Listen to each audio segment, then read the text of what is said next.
देखिए जो विषय है जिसमें कि बहुत एक अहम हिस्सा है लेस्बियनिज्म के ऊपर, और इस फिल्म की जो पूरी कहानी है वो इससे थोड़ा सा और आगे है। ये एक जरिया है हमारी कहानी को आगे बढ़ाने के लिए, और हमने चर्चा करी है इसमें लेस्बियन के इश्यूज़ के बारे में।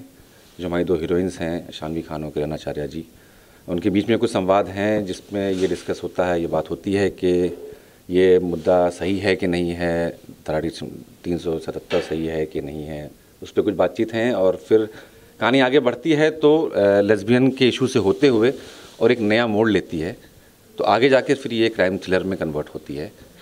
तो पश्चिमी सभ्यता के मुकाबले आज भी हमारा जो सभ्यता है काफ़ी संकीर्ण है, और सबसे ज़्यादा टारगेट फिल्म वाले ही होते हैं अगर कुछ भी इशू और रेस करते। क्या कहना चाहेंगे कि आप इस फिल्म को बनाने से पहले इस बात का रिस्क फैक्टर देख रहे थे, या कोई आपको चैलेंज फेस करना पड़ा फिल्म बनाने के दौरान या अभी? हाँ, बिल्कुल चैलेंज बिल्कुल फेस करने पड़े, और मैं कहूँगा कि फिल्म वाले लकी हैं कि वो सबसे बड़े टारगेट बनते हैं, क्योंकि उनमें इतना दमखम होता है कि वो खुलेआम बातों को कहने की हिम्मत रख सकें। और जहाँ तक संकीर्णता की सवाल है, तो अब डिजिटल इतना स्ट्रांग हो गया है अपना पूरा मीडिया कि लोग अवेयर हैं इन फैक्ट्स के बारे में, इनको स्वीकार कर चुके हैं इन चीज़ों को। किसी तरीके से आंखों पे पट्टी बांध के बैठे हुए हैं, वो पट्टी धीरे धीरे उतरेगी। और ये आज से नहीं है, ये सदियों से ये एक्टिविटीज़ हो रही हैं समाज में, अपने ही नहीं, वेस्टर्न ही नहीं, इंडिया में भी हैं ये एक्टिविटीज़, बट कहीं छुपी हुई हैं, पर्दे में हैं, जो अब बाहर आना शुरू हुई हैं। तो हम ही लोग अगर हिम्मत करेंगे तो ये एक ऐसा सब्जेक्ट बन जाएगा जिस पे बात करने से कोई शर्माएगा नहीं, घबराएगा नहीं, उठ के नहीं भागेगा।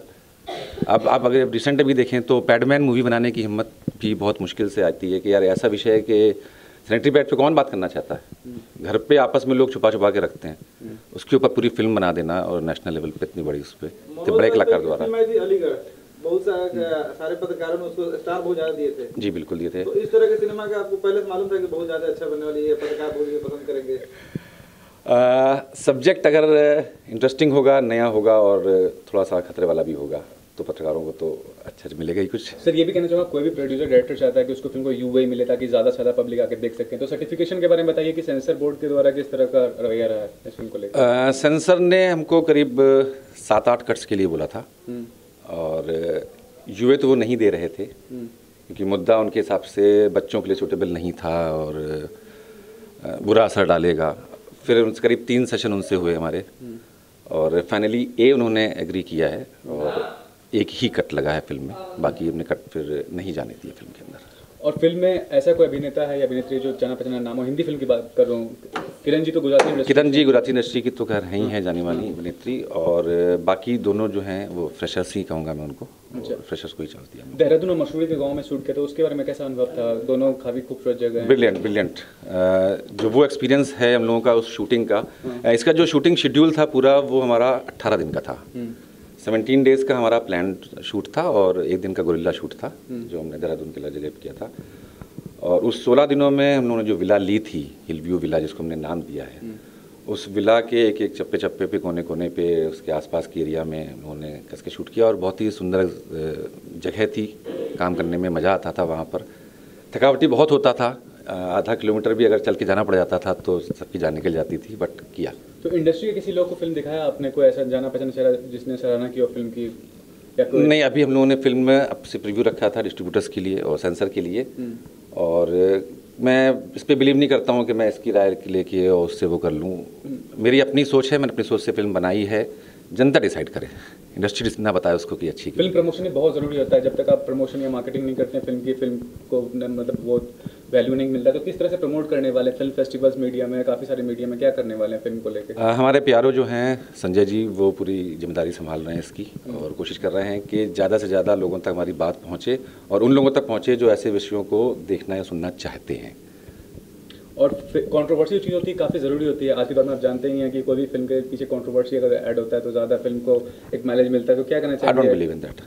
मैं इसमें बिलीव नहीं करता हूँ कि कंट्रोवर्सी होगी तो आपका सब्जेक्ट आगे निकल के जाएगा। अगर आपके सब्जेक्ट में दम होगा और लोगों ने नाम सुना होगा तो जाएगा। फिल्म के प्रोड्यूसर का कितना आपका सपोर्ट किया शूटिंग दरमियान?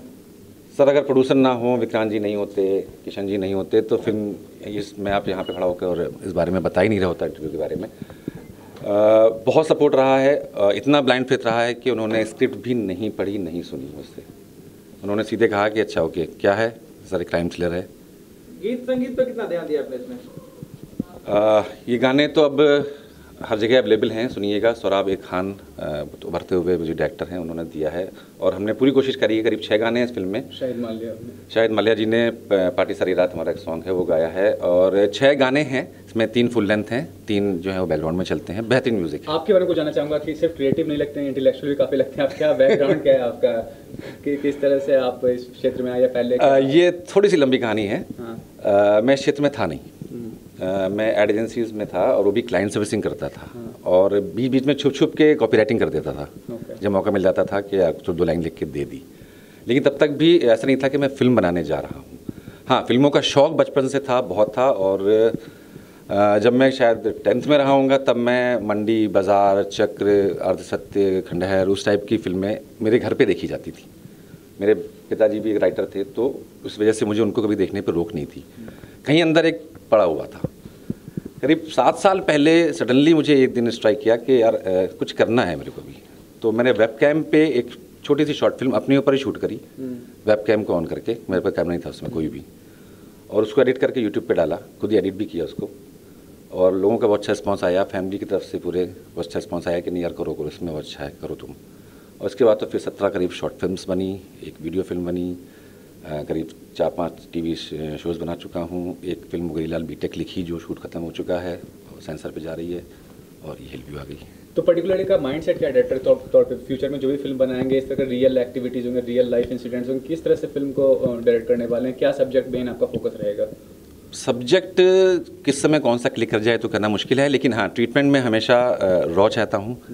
जो मैं इंस्पायर्ड रहा हूँ अभी हाल फिलहाल की अगर मैं बात करूँ, पहले शुरुआत में रामगोपाल वर्मा से काफ़ी इंस्पायर्ड था, महेश भट्ट जी से बहुत इंस्पायर्ड था, जब तक कि वो उस टाइप की फिल्म बनाया करते थे, अर्थ वाली और कास्ट टाइप की। और इस समय तो खैर अनुराग कश्यप जी से और दिवाकर बनर्जी वगैरह से प्रेरित हूँ, तो उसी तरह का सिनेमा कहीं मेरी भी सोच है कि ऐसा ही कुछ। और जैसे इस फिल्म में आप नए लोगों को मौका दे रहे हैं, आगे क्या थिंकिंग है कि कोई बड़ा स्टार, कोई सपना ऐसा है, लार्जर देन लाइफ ड्रीम्स है? हाँ, तब्बू जी को साइन करना एक मेरा सपना है बड़ा। तब्बू जी को आखिर क्या हो जाए? तब्बू जी तो क्रश है, सब बचपन से क्रश है। ओके। और उनके लिए किस तरह का रोल आप रखने वाले हैं? एक सब्जेक्ट है मेरे पास, थोड़ा बहुत मतलब अच्छे खासे बजट का है, इसलिए अभी उस पर मैं हाथ नहीं डाल पा रहा हूँ। ओके। उसके लिए एक तब्बू जी के लिए एक रोल बिल्कुल उन्हीं के लिए बना हुआ है वो, उसके लिए मैं उनको अप्रूव जरूर करूँगा एक बार। फिल्म कब तक अभी रिलीज हो रही है और पहले कहाँ रिलीज होगा? 27 जुलाई को हम फिल्म रिलीज़ कर रहे हैं, और ऑलमोस्ट आधा इंडिया में रिलीज़ कर रहे हैं। ऐसे रहने वाले कहाँ के हैं? मैं कानपुर का रहने वाला हूँ। इसकी शूटिंग कानपुर में भी अपने साथ की है? नहीं, इसकी शूटिंग कानपुर में बिल्कुल नहीं हुई है। हमारी दूसरी जो फिल्म जो मैंने लिखी थी उसकी शूटिंग कानपुर में हुई, इसकी नहीं हुई। कानपुर का और लखनऊ के लोगों के बारे में कुछ कहना चाहेंगे? साहब, कानपुर के लोगों का तो मैं एक ही चीज़ कह सकता हूँ कि दुबई में एक बुर्ज खलीफा है, कानपुर में हर आदमी खलीफा है। और वहाँ का जो माहौल है, जो अप्रोच है लोगों की, जो जिंदा दिली है, उसका एक अलग ही मजा है। आजकल तो कानपुर की लैंग्वेज बहुत ज़्यादा यूज़ की जा रही है बॉलीवुड के अंदर। और जो हम लोगों का नेक्स्ट प्रोजेक्ट आने वाला है, इश्क समोसा, वो कानपुर में ही शूट है, और कानपुर पे ही एक कहानी है। एक धारावाहिक आता है भाभी जी घर पे है, कानपुर के ज़्यादा उसमें दिखाया जाता है जी। क्या कुछ खास है भाभी जी घर में कानपुर? साहब, मुझे जो लगता है तो सबसे ज़्यादा उसकी डायलॉग्स ही हिट कर रहे हैं, क्योंकि उसमें वो टच है जो कनप्रिया का नेचर है। आप कानपुर के होकर अपने लगता कुछ उस तरह से सिनेमा बनाना चाहिए? अगला बजट वही है अपना। इश्क समोसा उसका नाम है, और कानपुर पे ही है। अच्छा, लिट्टी और समोसा? इश्क समोसा समोसा को बेस बनाया हमने, इसे लव ट्रायंगल, और उसके ऊपर कहानी है। एक समोसा में जो 3 कोण होते हैं, वैसे ही उसकी। एक यूट्यूब पे वीडियो बहुत बनता है ये कानपुरिया लैंग्वेज में, MJ, हाँ बहुत सुने हैं। क्या कहना चाहेंगे उस बारे में? अगेन उन्होंने भी वही फीलिंग पकड़ी है जो कानपुरी फीलिंग होती है, और वही भाषा पकड़ी है, वही उनके सक्सेस का रीज़न है। तो आपके फिल्म के सक्सेस का रीज़न क्या हो सकता है, हमारे दर्शकों को बताएंगे? It's a crime thriller. आप इसकी सबसे अच्छी बात यह है कि आपको स्टार्टिंग में लगेगा कि फिल्म थोड़ी सी स्लो चल रही है या क्राइम थ्रिलर, तो ऐसी नहीं होती है। 10-15 मिनट बाद आप फील करेंगे कि आप कुछ पेस पकड़ रही है, अच्छा कहानी इस साइड जाएगी, कहानी वहाँ नहीं जाती, कहीं और चली जाती है। फिर आप समझेंगे कि नहीं अब ये होने वाला है, तो कुछ और हो जाता है, और एंड पे जाते जाते तो वो हो जाता है जो आप सोचते नहीं हो कि ऐसा होगा कुछ। फिल्म के सभी स्टार कास्ट के नाम बताएंगे? इसमें किरण आचार्य जी हैं जो सबसे सीनियर आर्टिस्ट हैं, शानवी खान हैं, RJ विक्रम हैं, और कलाकार इसमें से 5 ही हैं, और गौरव जीत सिंह हैं कानपुर के हमारे, उनका रोल है। शौराब ने जो म्यूजिक डायरेक्टर हैं, उन्होंने भी एक रैप सॉन्ग किया उसमें। और सर, जैसा बोला कि सेंसर ने 7-8 सीन्स काटने को बोला, तो क्या कोई लिमिटेशंस क्रॉस किया जा रहा था? क्या कहना चाहेंगे, क्यों ऐसा? नहीं, ये अपनी अपनी सोच की फ़र्क होता है। उनका कुछ और सोचना था, मेरा कुछ और सोचना था। थैंकफुली मैं अपनी सोच से उनको कन्विंस कर पाया।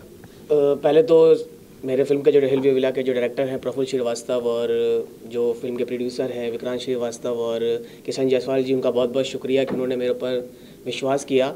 म्यूज़िक की बात करें तो फिल्म का जो कॉन्सेप्ट है वो जैसे कि आप लोगों को पता है कि वो एक लेस्बियन थीम पर है, एक उसका एंगल है। तो फिल्म में 2 गाने तो स्टैंडर्ड साइज़ के हैं, एक रोमांटिक है और एक पार्टी सॉन्ग है, और 4 गाने जो आपके हैं वो बैकग्राउंड स्कोर के तौर पे हैं। तो चैलेंजिंग भी रहा कि सीन के साथ में मर्ज करना और कुछ नया निकालना, कुछ नया म्यूज़िक देना। और खुशी इस बात की है कि जितने भी सिंगर्स ने म्यूज़िक में मेरे जो गाना गाए हैं तो उनको गाने में दिक्कतें आई थोड़ी सी। तो ये एक music as a music director ही मेरे लिए प्राउड फीलिंग था उस टाइम पे कि मेरे बनाई हुई कॉम्पोजिशंस को थोड़ा गाने में उनको दिक्कत हुई। तो जब फिल्में होती हैं तो ठीक है फिल्म हो, लेकिन ये फिल्म का कॉन्सेप्ट और स्टोरी थोड़ी हटके हो, जैसे ये लेस्बियन पे बनाई गई है, तो इसके लिए गाने का चयन करना कितना मुश्किल था और क्या किस चीज़ को ध्यान में रखते हो आपने इस गाने को गाया है? फिल्म में वैसे तो मैंने एक ही गाना गाया है, शाहिद माल्या के साथ डुएट है मेरा पार्टी सॉन्ग। और स्टोरी को मेरा जो काम करने का भी थोड़ा तरीका है, तो मैं वैसे भी अगर मेरा एक गाना भी हो तो मैं पूरी फिल्म का नरेशन सुनता हूँ, तो कि एक फ़िल्म के साथ कनेक्शन बना रहे, चाहे वो लिरिक्स में जाए चाहे वो कॉम्पोजिशन में जाए। तो थोड़ी सी दिक्कत तो आई। एक फिल्म में गाना है बेफिक्रा मन, उसको मैंने जो पहले कंपोज किया था उसके लिए मैंने करीब 17 सिंगर्स को ट्राई किया, तो वो कॉम्पोजिशन कोई गा नहीं पाया और अनफॉर्चुनेटली वो मेल नहीं था, तो मुझे भी गाने का मौका नहीं मिला। तो फिर एंड ऑफ द टाइम फिर हमको उसको गाने को कॉम्पोजिशंस को ही चेंज करना पड़ा। और ये भी जानना चाहूँगा, शाहिद माल्या जैसे बड़े सिंगर्स हैं, तो क्या कहना चाहेंगे कि कितना ज़्यादा एक यूएसपी होगा बड़े सिंगर्स? ऑब्वियसली, क्योंकि मैं शाहिद भाई की वॉइस का बहुत बड़ा फ़ैन हूँ और उनका गाना एक कुड़ी जब से मैंने सुना था तो मुझे उनकी आवाज़ से बहुत प्यार हो गया था। और ये मेरे लिए एक बहुत गर्व की बात थी कि शाहिद भाई ने मेरे गाने को सुना, उन्होंने पसंद किया और उन्होंने सुनते ही गाने के लिए वो तैयार हो गए। और उनको गाने के बाद जो उनका फीडबैक मिला कॉम्पोजिशन का और लिरिक्स का, तो कृष्णा भारद्वाज जी का लिरिक्स है पार्टी सॉन्ग का, तो मुझे बहुत खुशी हुई और मेरे लिए भी एक बहुत बड़ी बात है कि शाहिद भाई ने मेरे साथ मिड डुएट में गाया। तो प्रोड्यूसर डायरेक्टर ने कितना फ्रीडम दिया आपको अपना? पूरा उन्होंने मुझे पूरी तरह छोड़ दिया। और इवन अगर मैं कुछ बनाता था और उनको मैं सुनाता था, उसके बाद में अगर वो कन्विंस नहीं होते थे तो मैं उनको कन्विंस करता था, तो वो कन्विंस भी हो जाते ईजिली।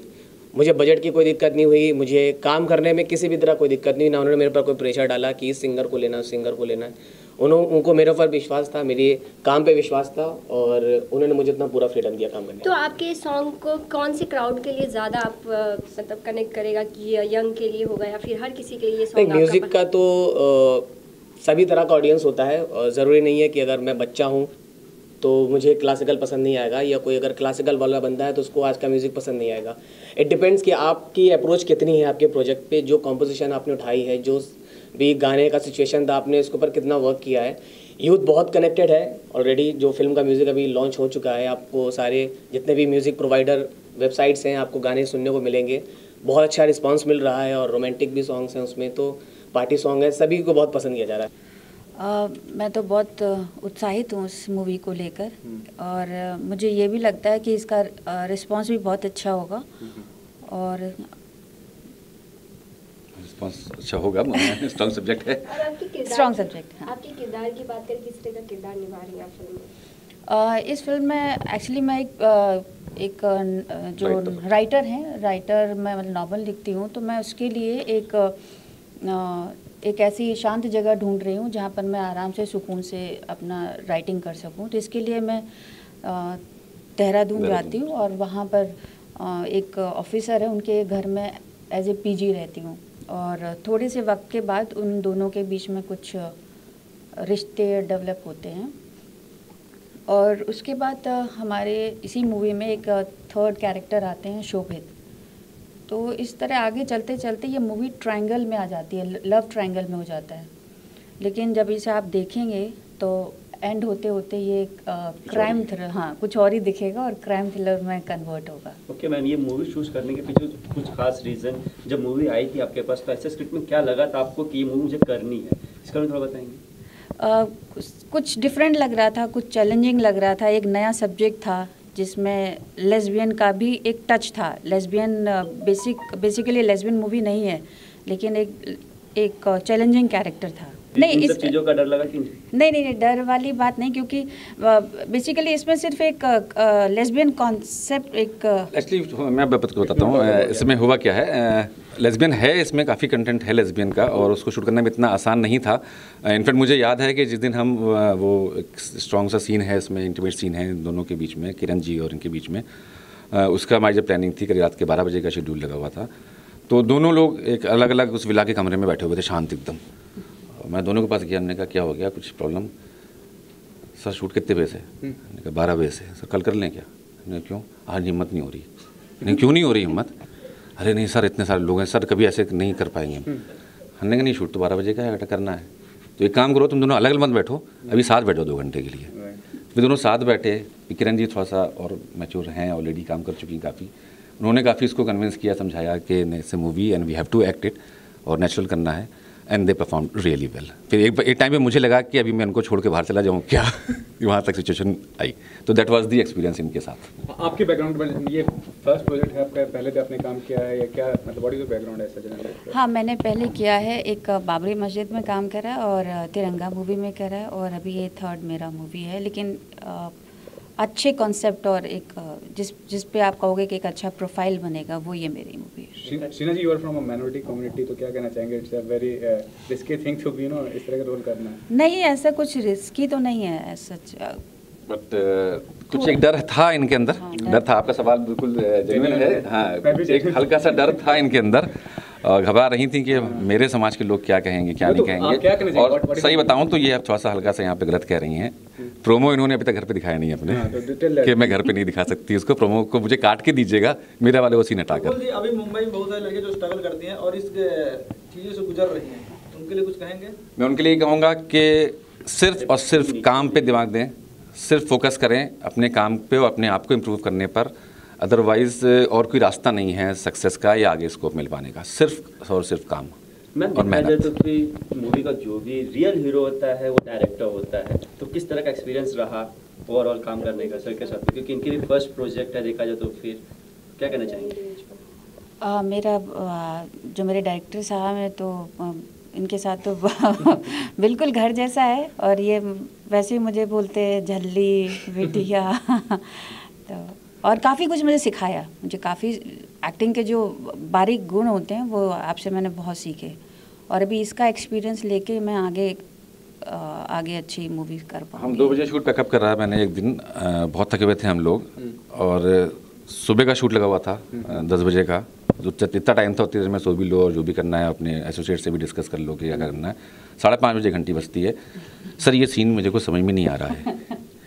तो वो ये बताता है इस बात को कि हम तो फिर भी थोड़ा सा सो गए थे, ये तो सो भी नहीं पा रही थी क्योंकि इसको टेंशन थी कि आगे। तो सर ये अभी समझ में, हमने कहा यार सुबह सेट पे बता देता हूँ ना। नहीं सर अभी बताओ, मेरे को समझ में नहीं आ रहा, मेरे को याद करना है, मुझे याद करना है, अभी करना है। That was the dedication, that was the devotion. Otherwise हम लोग को बहुत चीज़ें और होती हैं, ऑलरेडी रिसोर्सेज हमारे पास कम होते हैं, तो हमें और चीज़ों पे स्ट्रगल करना पड़ रहा होता है। फिर अगर हमें आर्टिस्ट का सपोर्ट मिलता है और पूरा सहयोग मिलता है तो फिर काम अच्छा निकलता है। भारत पास हमारे जो प्रोड्यूसर्स थे, उनका जो अप्रोच था विक्रांत जी का, किशन जी का, कि हम पीछे खड़े हैं, तुम करो जो करना है, तुम करो। मैम देखा जाए तो फिर